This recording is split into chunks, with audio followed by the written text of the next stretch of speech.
हो गया सर। बहुत बढ़िया। नमस्कार विद्यार्थियों, क्या हाल चाल है। उम्मीद करते हैं आप बहुत बेहतर होंगे।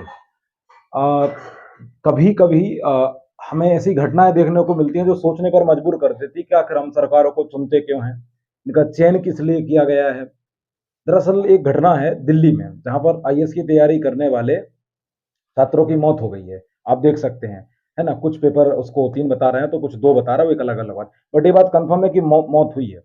हुआ क्या था, एक कोचिंग थी, राव आईएएस कुछ करके एकेडमी कोचिंग का नाम है, उसके बेसमेंट में कुछ बच्चे पढ़ रहे थे। तो पानी इतना भर गया कि उनकी मौत हो गई। किसकी जिम्मेदारी है, कौन जिम्मेदारी लेगा? क्योंकि कोचिंग इंडस्ट्री अब माफिया बन चुकी है। चाहे आप कोटा चले जाओ, चाहे प्रयागराज चले जाओ, चाहे दिल्ली चले जाओ, चाहे इंदौर चले जाओ, चाहे भोपाल, कहीं भी चले जाओ, आलम यही है कि कैसे भी करके इन बच्चों को लूटो। इनके जीवन की कोई गारंटी नहीं है, इनके साथ क्या अन्याय हो रहा है, ये कैसे जीवन गुजर बसर कर रहे हैं, समझ में नहीं आ रहा है। सरकार इस पर क्या प्रतिक्रिया कर रही है, कुछ पता नहीं है। इसके लिए अभी आप देखेंगे, मैंने जैसे आपको बताया कि दिल्ली की घटना है, जबकि ऐसा नहीं है कि हम सरकारों को जितना टैक्स दे रहे हैं, सरकार उसके बदले हमें जो मुआवजा कहें कि मुआवजा या सुविधा नाम मात्र की है। अरे आप किस तरीके के नेता हो यार। आप इस देश में एक व्यवस्था नहीं बना सकते हो। पानी आया, अभी आपने देखा क्या मतलब हालात हैं। बारिश देखो, हर जगह पे दरबदर हालात, बस से बदतर है। समझ नहीं आता, मतलब कौन ये जिम्मेदारी लेगा, रिस्पॉन्सिबिलिटी कौन लेगा? क्या इन लोगों की आत्मा इतनी मर चुकी कि मतलब इनका मन ही नहीं करता कि यार हमें इनके लिए कुछ करना चाहिए।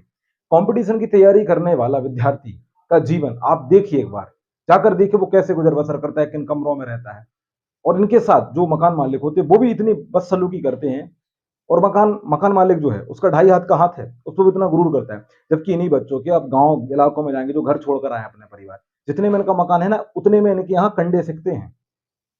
लेकिन नहीं, इनके जीवन से किसी को कोई फर्क नहीं पड़ता है। लाखों फीस ली जाती है, हजारों फीस ली जाती है इनसे।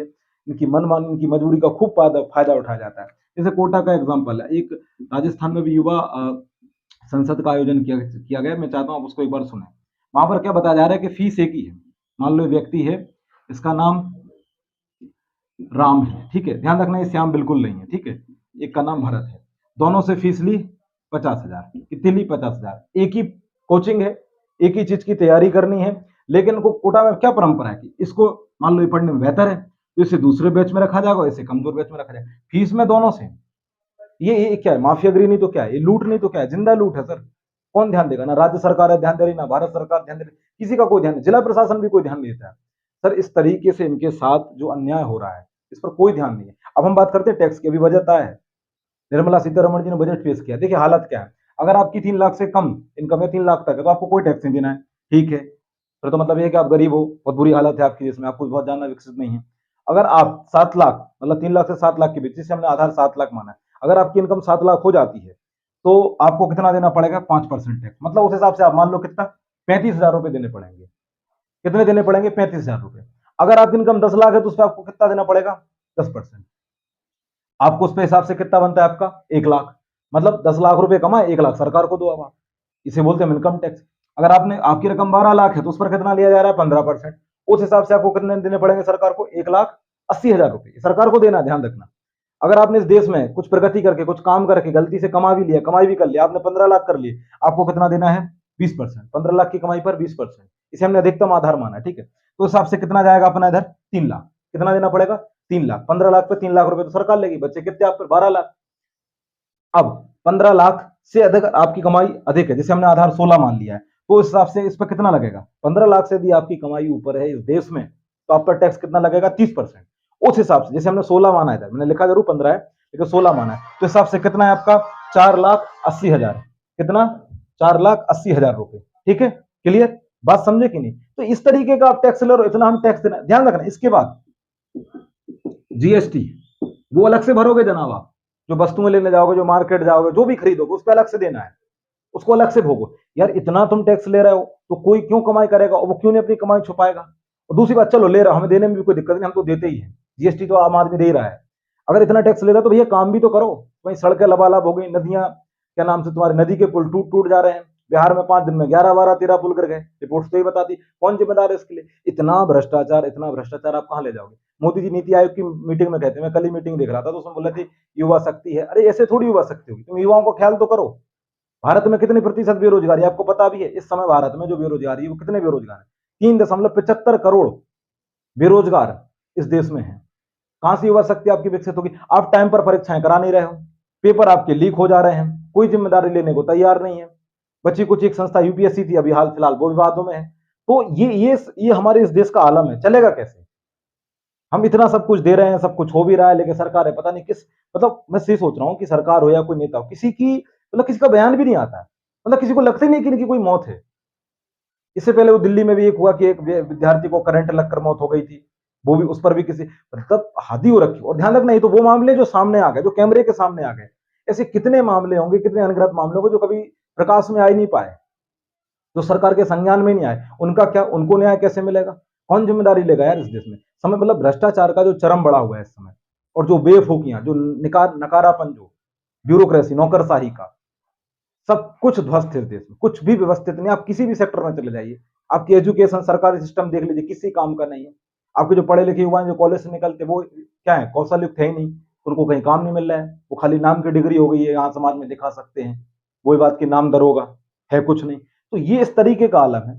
तो बड़ा दुख होता है कि यार सब कुछ इस देश में इतना है, हम कहते हैं हम डेमोक्रेटिक हैं, हम ये सब कुछ है, लेकिन आप जब स्थिति देखेंगे तो हालात ही हुए। तो सरकार से हमारा यही निवेदन है भैया कि आप इस पर ध्यान दो।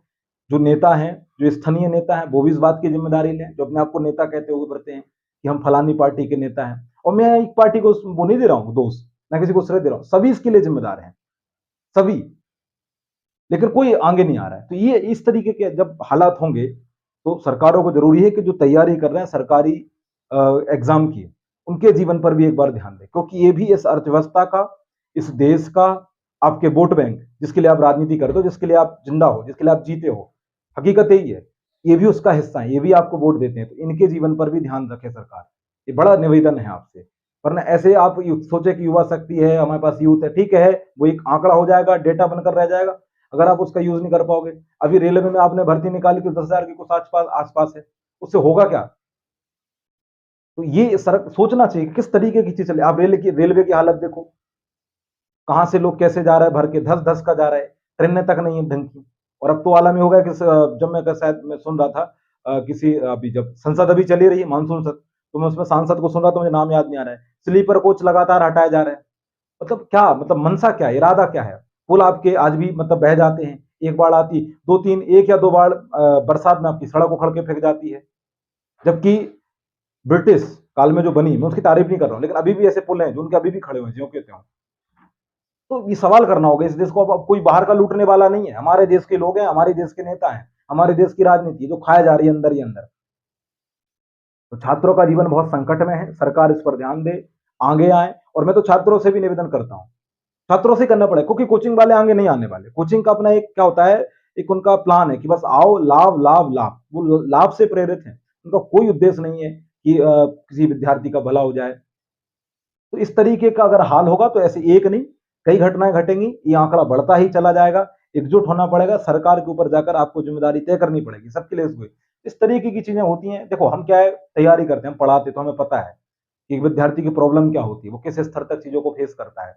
इसके लिए जरूरी है सरकार कुछ मापदंड तय करे उनके लिए, उनके जीवन जीने के लिए, खासतौर से जो किराया वगैरह, रेंट वगैरह, रहने की जो बेसिक सुविधाएं हैं।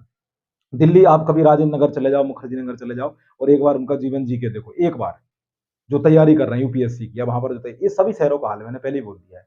तो बहुत जरूरी चीज है। हम उम्मीद करते हैं कि आपको ये बात समझ में आई होगी, और इस वीडियो को ज्यादा से ज्यादा शेयर करिए। जय हिंद।